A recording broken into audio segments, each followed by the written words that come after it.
Hello বন্ধুরা, সবাই কেমন আছো? আজকে আমি একটি সিনেমুরাল থিম কেকের ভিডিও নিয়ে এসেছি। আমাকে কাস্টমার আগের দিন রাতে ফোন করে তার মেয়ের বার্থডে উপলক্ষে কেকটি করতে বলে। কাস্টমাইজ কেক 2-3 দিন আগে না বললে খুব মুশকিল হয়ে যায়। ইনি আমার সব থেকে পুরনো কাস্টমার, তাই তাকে আমি নাও বলতে পারছি না। এই থিমের কেক আমি আগে কখনো করিনি, তাই ফোন পাওয়ার পর খুব চিন্তায় পড়ে যাই কী করে একদিনে করব।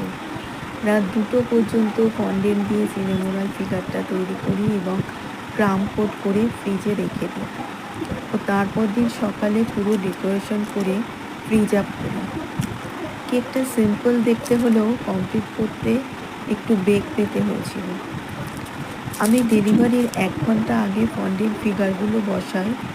ক্রিম পুরো স্টিফ হয়ে যাওয়ার পর তারপরে ফিগারগুলো বসানোর চেষ্টা করি।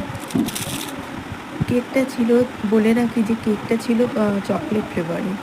ক্রাম কোটিংয়ের ভিডিও করার সময় ক্যামেরা অন করতে ভুলে গেছি তাড়াহুড়োতে, তাই সেটা ক্যামেরা বন্দি করতে পারিনি। সিনেমোরাল ভিডিও পরে শেয়ার করব আপনাদের সঙ্গে। বিকেল 5টায় কেকটা ডেলিভারি করি।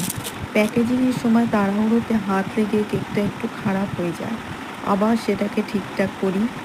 সত্যি প্রতিটা কেক যতক্ষণ কাস্টমারের কাছে ঠিকমতো না পৌঁছায় ততক্ষণ খুব টেনশন হতে থাকে আমার। ঠিকঠাক ডেলিভারি দিয়ে কাস্টমার ভালো রিভিউ দিলে তবেই মনটা শান্ত হয়, তারপর অনেকটা হালকা লাগে।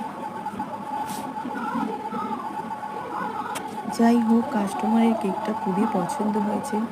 তোমরা সবাই বলো এটা কেমন হয়েছে দেখতে।